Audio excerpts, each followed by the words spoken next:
Hello everyone, मैं मीनाक्षी बजाज एक बार फिर आप सबका वेलकम करती हूँ अपने चैनल पर। मेरे चैनल पर आपको मिलते हैं कई सारे सब्जेक्ट्स के कंप्लीट वीडियो लेक्चर्स, तो अपना मनचाहा सब्जेक्ट मेरे से आप अच्छे से सीख सकते हैं। आजकल मैं आपको करवा रही हूँ फाइनेंशियल मैनेजमेंट। इसके कई सारे वीडियो लेक्चर्स मेरे चैनल पर अवेलेबल हैं। आज हम सीखने वाले हैं टाइम वैल्यू ऑफ मनी का सेकंड पार्ट, जिसमें जानेंगे कि एन्युटी क्या होती है, इसके कितनी टाइप्स हैं और सारे फॉर्मूलाज जो इसके हैं वो एग्जाम्पल्स के साथ मैं आपको एक्सप्लेन करूंगी। तो आइए स्टार्ट करते हैं आज का टॉपिक। तो स्टार्ट करते हैं हम आज का lecture with meaning of annuity. तो सबसे पहले जानेंगे कि एन्युटी क्या होती है। तो यहाँ पर मैंने लिखी है आपके लिए एक लाइन, जिसके अंदर लिखा है कि एन्युटी क्या है। It is a stream of equal annual cash flows. तीन चीजों को मैंने यहाँ पर हाईलाइट किया है। तो सबसे पहले जानेंगे स्ट्रीम का मतलब क्या है। स्ट्रीम का मतलब होता है कंटिन्यूअस मूवमेंट, जब हमें लगातार इक्वल पैसा मिलता ही जाता है और ये पैसे का फ्लो हो रहा है सालाना, उसे बोला जाता है इक्विटी। तो तीन चीजें इसके अंदर आपको याद रखनी होगी कि कंटिन्यूअस मूवमेंट है, इक्वल अमाउंट की है और हर साल हो रहा है। अब कैश फ्लो वर्ड यहाँ पर लिखा गया है। फ्लो का मतलब आना, तो फ्लो जो होगा वो या तो होगा इनफ्लो या तो होगा आउटफ्लो, या तो पैसा आएगा या तो पैसा जाएगा। दोनों ही केसेस में एन्युटी की मदद से हम कैलकुलेशंस कर सकते हैं। अगर बात है इनफ्लो की, इनफ्लो होता है जब हमारे पास पैसा आ रहा है रिटर्न्स के रूप में। हमने कहीं पर पैसा इन्वेस्ट करा और समय के साथ उसके ऊपर अर्निंग्स होनी स्टार्ट हो गई। तो जो भी पैसा हम इन्वेस्टमेंट्स के ऊपर कमा रहे हैं वो हमारा इनफ्लो है। और आउटफ्लो का मतलब क्या हुआ? आउटफ्लो का मतलब है जब पैसा इन्वेस्टमेंट के रूप में हमारे पॉकेट में से चला गया। फ्यूचर में कुछ कमाने के लिए आज की डेट में हमने कुछ पैसा इन्वेस्ट कर दिया जो कि मेरे बैंक अकाउंट में से या मेरी अलमीरा में से कम हुआ है। तो एन्युटी कैलकुलेट करने के लिए दोनों ही प्रकार का कैश फ्लो कंसीडर किया जा सकता है। अब हम जानते हैं कि एन्युटी कितने प्रकार की होती है। तो इस केस में इसकी दो टाइप्स हैं, एक है ऑर्डिनरी और एक है ड्यू। ऑर्डिनरी का मतलब होता है कि जब जो भी कैश फ्लो होगा वो होगा एंड ऑफ ईच पीरियड। जिस भी हम साल की बात कर रहे हैं तो साल के एंड में वो पैसा जा रहा है। इस प्रकार की एन्युटी को ऑर्डिनरी बोला जाता है। दूसरी है एन्युटी ड्यू। एन्युटी ड्यू का मतलब कि यहाँ पर जो भी पैसे का फ्लो हो रहा है वो हो रहा है beginning of each period. Example के तौर पे मान लीजिए कि आप कोई किराया देते हैं, तो किराया देते हैं आप स्टार्टिंग में, तो वो क्या हो गया? Annuity due. तो इस प्रकार से मान लो अगर हम कहीं पर बैंक अकाउंट खोलने गए हैं या हम कोई आरडी रेकरिंग डिपॉजिट करवाते हैं, तो जब आप वहां पर जाएंगे तो आप उनको ये नहीं बोल सकते कि आप मेरा अकाउंट आज खोलिए, पैसे मैं आपको बाद में दे दूंगा। फिर तो बैंक कभी भी आपकी बात नहीं सुनेगा। आज अकाउंट खोलना है तो पैसे भी आज यानी बिगिनिंग ऑफ द पीरियड में ही देने पड़ेंगे। उसे बोला जाता है एन्युटी ड्यू। जो भी फ्लो साल की स्टार्टिंग में होगा। जब भी हमें एन्युटीज को कैलकुलेट करना होता है तो वह सारी कैलकुलेशन बेस्ड होती हैं रेगुलर पीरियोडिक कॉन्ट्रीब्यूशंस के ऊपर, या तो रिसीट्स भी बोल सकते हैं। और रिसीट बिल्कुल फिक्स सम ऑफ मनी की है। इसके अंदर कैलकुलेशंस जब की जाएंगी तो वहां पर हमें ये पता होगा कि हमारी एन्युटी कितने साल के लिए है, कितना इंटरेस्ट रेट है जो इसके अंदर इन्वॉल्व है, और साथ में ये जो इंटरेस्ट रेट होगा ये बिल्कुल स्पेसिफाइड होगा और कंपाउंड होता जाएगा हर साल में। अब यहाँ पर हमने ये जानना है कि फ्यूचर वैल्यू से कैसे कंसीडर किया जाएगा और प्रेजेंट वैल्यू से कैसे कंसीडर किया जाएगा। तो हम यहाँ पर जानने वाले हैं चार फॉर्मूलाज। आइए स्टार्ट करते हैं उन्हें एग्जाम्पल्स के साथ सीखना। तो चलिए अब हम एन्युटी के कंसेप्ट को जानना शुरू करते हैं। सबसे पहले हम जानेंगे कि future value of an ordinary annuity कैसे कैलकुलेट की जाती है। ऑर्डिनरी एन्युटी अभी मैंने आपको समझाया, जो भी एंड ऑफ द पीरियड पर ही कैश फ्लो होता है। यहाँ पर पहले देखिए फॉर्मूला को। फ्यूचर वैल्यू जो है ऑर्डिनरी एन्युटी की, उससे कैलकुलेट करने के लिए सबसे पहले लिखा गया है सी। तो क्या है सी? सी का मतलब समझाने के लिए चलिए हम सारी टर्मिनोलॉजी यहीं पर लिख लेते हैं। सी का मतलब है कैश फ्लो पर पीरियड, जो कि एनुअल हो सकता है। आई का मतलब है इंटरेस्ट रेट, और उसके बाद आ गया है नंबर ऑफ पेमेंट्स, यानी कितने साल तक ये चलता रहेगा। तो यहाँ पर फॉर्मूला है सबसे पहले सी, उसे मल्टीप्लाई करना है, ब्रैकेट करिए स्टार्ट, 1 प्लस आई जो कि है इंटरेस्ट रेट, उसकी पावर है n, मतलब नंबर ऑफ इयर्स, माइनस हो जाएगा 1 और डिवाइड हो जाएगा ये इंटरेस्ट रेट के साथ। अब हम डिस्कस करते हैं कि किस प्रकार से एग्जाम्पल में हम इसे कैलकुलेट कर सकते हैं। Mister Atul deposited 20,000 per year. यहाँ पर मिस्टर अतुल ने डिपॉजिट किए कितने पैसे? 20,000 एट द रेट ऑफ 10%। ये भी मैंने आपको समझाया था कि स्टिपुलेटेड रेट ऑफ इंटरेस्ट होगा। और यहाँ पर गौर करने की बात यह है, एंड ऑफ एवरी ईयर, हर साल के एंड में वह डिपॉजिट कर रहे हैं। और क्वेश्चन में ध्यान से पढ़िए, यहाँ पर फ्यूचर वैल्यू कैसे पता लगेगा। क्वेश्चन में लिखा है how much amount he will receive after 5 years. बात है फ्यूचर की कि 5 साल बाद कितने पैसे मिलेंगे। तो अब हम इस फॉर्मूला की मदद से कैलकुलेट करेंगे इस अमाउंट को। तो सबसे पहले तो सारी टर्म्स को इसमें से आप निकाल के लिख लीजिए। सी कितना है? 20,000। मिस्टर अतुल 20,000 जो है पर साल इन्वेस्ट कर रहे हैं। और यहाँ पर आय है 10%। 10% का मतलब क्या होता है? 10 डिवाइडेड बाय 100 मतलब 0.10। और साल कितने हैं इन्वेस्टमेंट के? 5 साल। फॉर्मूला में अब हम इन फिगर्स को पुट करेंगे। सबसे पहले हम पुट करेंगे सी को। देखिए सी यहाँ पर कितना था? सी है हमारे पास 20,000। 1 को 1 लिख दीजिए। आय, अभी मैंने आपको सिखाया कि आय जो है वो 0.10 बन जाएगा। यहाँ पर हमने 0.10 लिख दिया। माइनस करेंगे 5 और साल जो है वह है 5। उसको डिवाइड करना है आई के साथ। आई हमने अभी सीखा, वह 0.10 बन जाएगा। अब यहाँ पर आपको कैलकुलेटर की जरूरत पड़ने वाली है। आप अपने कैलकुलेटर को उठाइए और 1 प्लस 0.10 कितना हो गया? 1.10, राइट। चलिए मैं आपको करके भी दिखा देती हूँ। सबसे पहले आप क्या करेंगे? 1.10 को 5 बार मल्टीप्लाई कीजिए। इसे मल्टीप्लाई करते चलिए, ये 2 बार हो गया। इसी प्रकार से आप इसको 5 बार मल्टीप्लाई कर सकते हैं। जब आप इसको 5 बार मल्टीप्लाई कर देंगे, उसके बाद हम, रुकिए मैं भी आपके साथ साथ करती हूँ। इसको हमने मल्टीप्लाई कर दिया, उसके बाद इसमें से 1 को माइनस कर दीजिए, फिर डिवाइड कीजिए उसको 0.10 के साथ। जब आप इतनी कैलकुलेशंस कर लेंगे तो ये फिगर आपकी निकल कर आएगी 6.105।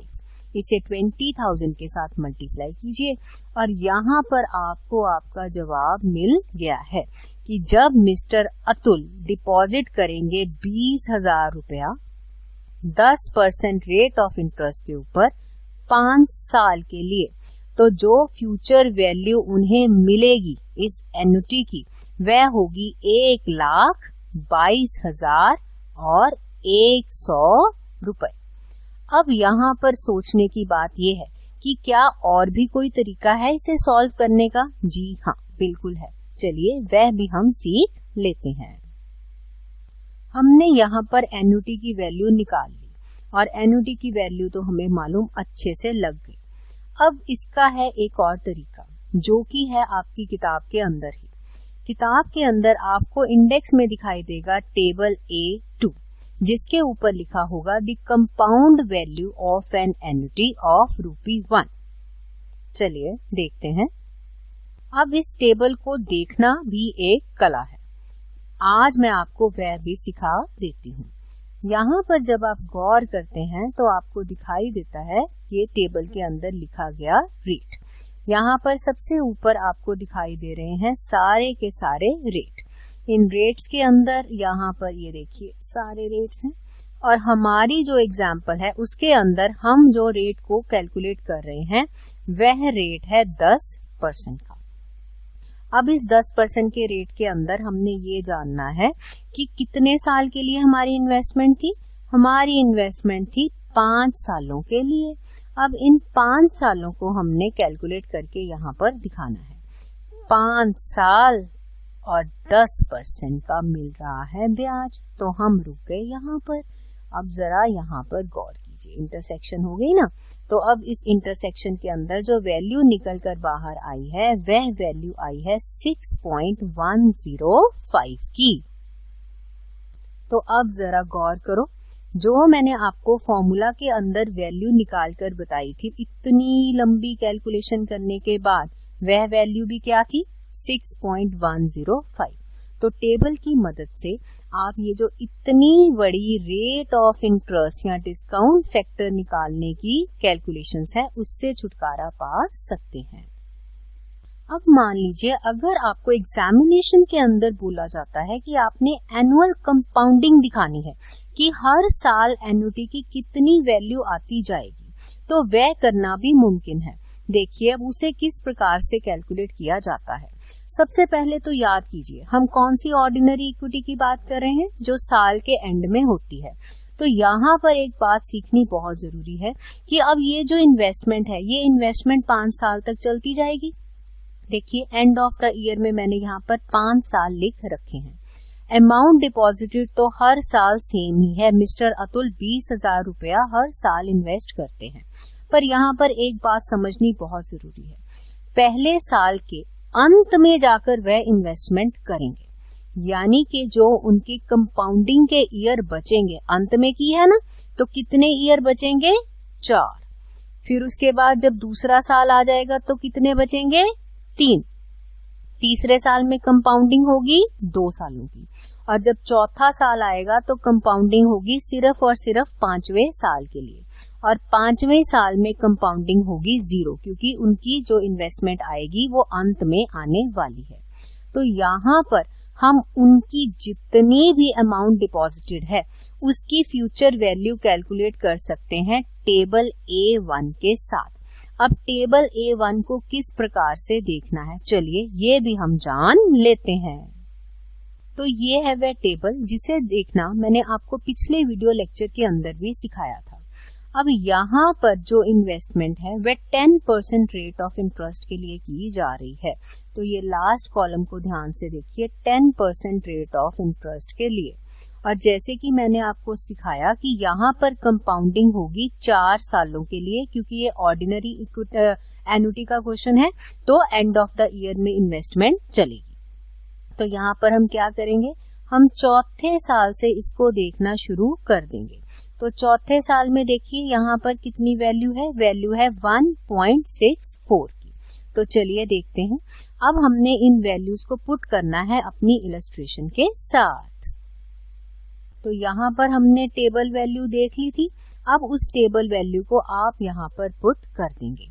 तो यहाँ पर देखिए जब 4 साल की कंपाउंडिंग हुई तो वैल्यू कितनी थी 1.64। अब इस टेबल को अपने आगे रखिए आप, और उसके बाद अगली वैल्यू पढ़िए जो कि 3 साल के टाइम स्पैन में है, वह है 1.331।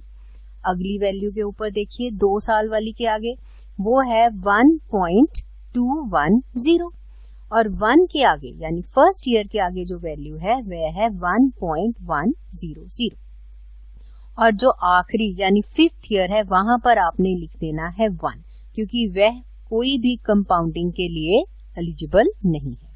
अब आप 20,000 को इन टेबल वैल्यूज के साथ मल्टीप्लाई कीजिए, यानी पहले कॉलम में 20,000 को मल्टीप्लाई कीजिए 1.464 के साथ, वह आ जाएगी ये वाली वैल्यू।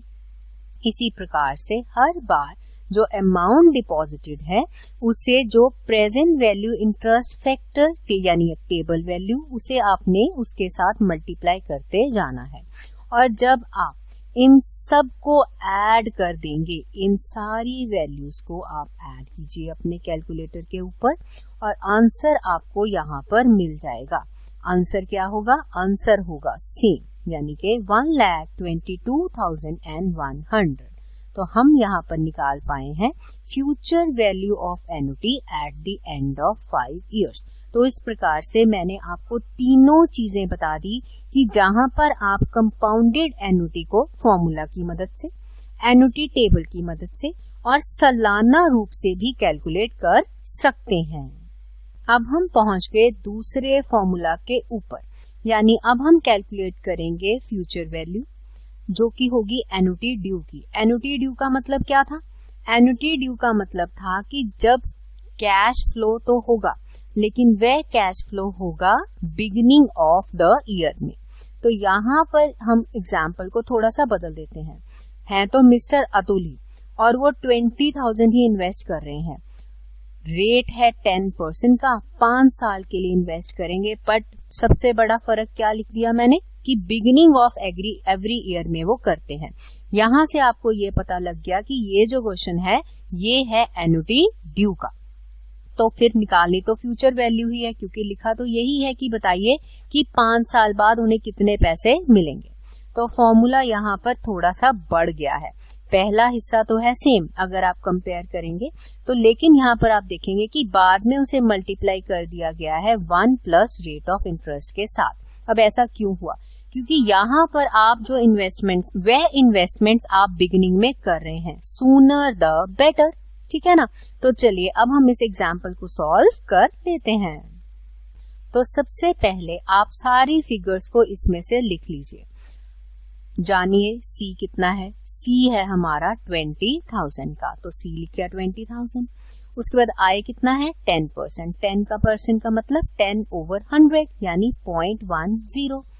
N कितना है? 5 इयर्स। इसको फॉर्मूला के अंदर अब आप पुट कर दीजिए।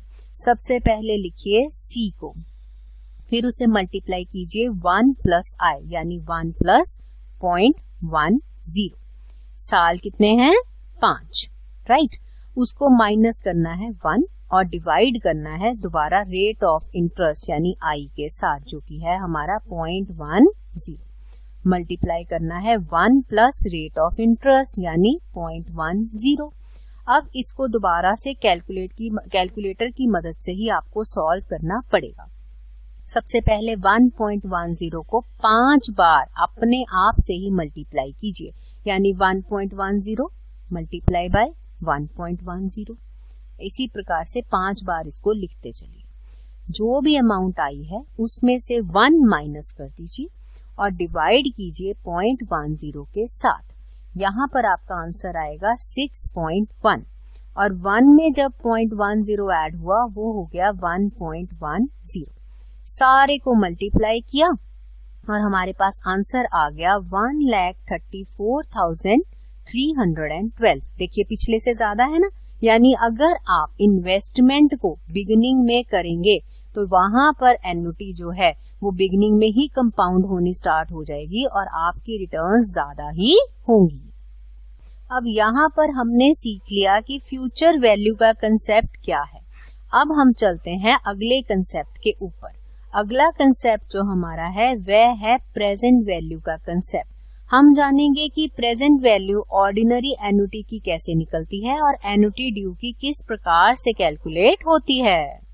अब सबसे पहले हमें ये जानना होगा कि कैसे हमें ये पता लगेगा कि ये क्वेश्चन जो है ये प्रेजेंट वैल्यू का क्वेश्चन है। उसके अंदर जो सबसे बड़ी बात आपको क्वेश्चन के अंदर दिखाई देगी वह होगी how much money he need to invest now.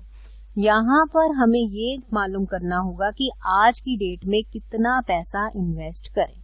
अब इस क्वेश्चन के अंदर हमने लिखा है कि जो मिस्टर अतुल हैं वह ये जानना चाहते हैं कि आज की डेट में वह कितना पैसा इन्वेस्ट करें ताकि उन्हें 20,000 रुपीज हर साल आने शुरू हो जाएं 5 इयर्स के लिए, और जो उन्हें इंटरेस्ट एज्यूम्ड है, जो वो मान के चल रहे हैं, वह 10% का है। अब इस फॉर्मूला की मदद से हम कैलकुलेट कर सकते हैं। फॉर्मूला आपका जाना पहचाना ही है, ज्यादा फर्क नहीं है। सबसे पहले तो C है, उसके बाद 1 माइनस ब्रैकेट 1 प्लस I मैंने आपको बताया था रेट ऑफ इंटरेस्ट होता है, डिवाइड भी I के साथ ही होगा। जो सबसे बड़ा फर्क यहाँ पर है वह है रेज टू पावर का। यहाँ पर जो पावर है वो नेगेटिव में है, लिखा गया है -n। चलिए इसे कैलकुलेट करना भी सीख लेते हैं। तो फॉर्मूला के अंदर इन वैल्यूज को कैलकुलेट करना हम स्टार्ट कर देते हैं। सबसे पहले हम यहाँ पर लिखेंगे C की वैल्यू। C की वैल्यू जो क्वेश्चन में हमारे पास है वह है 20,000 की। उसके बाद जैसे कि मैंने आपको फॉर्मूला को समझाया, आपने सारी वैल्यूज को यहाँ पर लिख देना है। 1 minus bracket begins 1 plus I that is interest of rate जो कि है 0.10 रेज टू पावर -5 डिवाइड करना है 0.10 के साथ। अब यहाँ पर आप सोच रहे होंगे कि इसे कैलकुलेट कैसे करना है।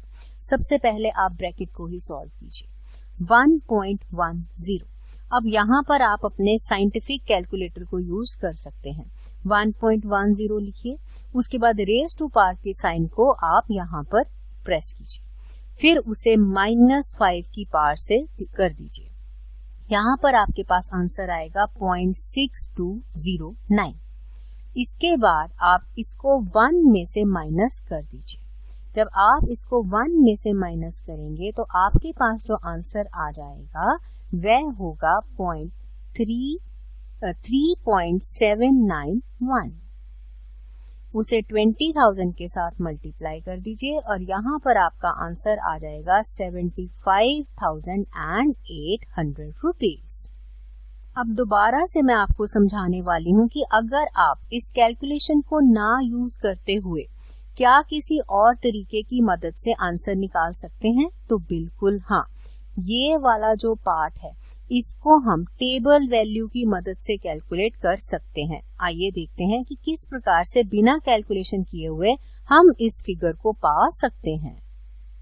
तो जो टेबल यहाँ पर आपने यूज करना है वह आपको अपनी बुक में इंडेक्स के तौर पर मिल जाएगा। टेबल है, इसका नाम टेबल A4 और इसके ऊपर लिखा होगा present value of an annuity of ₹1। अब इसे हम अपने क्वेश्चन के साथ मिलाकर चलते हैं। यहाँ पर हमने जो इन्वेस्टमेंट्स करी हैं वह इन्वेस्टमेंट है 5 सालों के लिए। 5 साल के लिए हमने इन्वेस्टमेंट करी है और 10% रेट ऑफ इंटरेस्ट है। अब आप यहाँ पर इसे हाईलाइट करते हुए मेरे साथ देखते चलें। हम यहाँ पर चलेंगे और आगे हम पॉइंट यहाँ पर 10% रेट ऑफ इंटरेस्ट के ऊपर, तो कहाँ पर इंटरसेक्ट किया? इंटरसेक्ट हुआ 3.7908 या 3.791 के ऊपर। तो यही फिगर हमें चाहिए थी। तो यहाँ से पता लगता है कि टेबल की मदद से इन क्वेश्चंस को सॉल्व करना काफी इजी है। तो इसके साथ ही हम आ पहुंचे हैं लास्ट फॉर्मूला के ऊपर, जिसके अंदर आपने कैलकुलेट करनी है प्रेजेंट वैल्यू। बट ये जो प्रेजेंट वैल्यू है ये आप कैलकुलेट करने वाले हैं एन्युटी ड्यू की, यानी वह एन्युटी जो साल की शुरुआत में ही इनकर होती है। फॉर्मूला को अब जरा गौर से देखिए।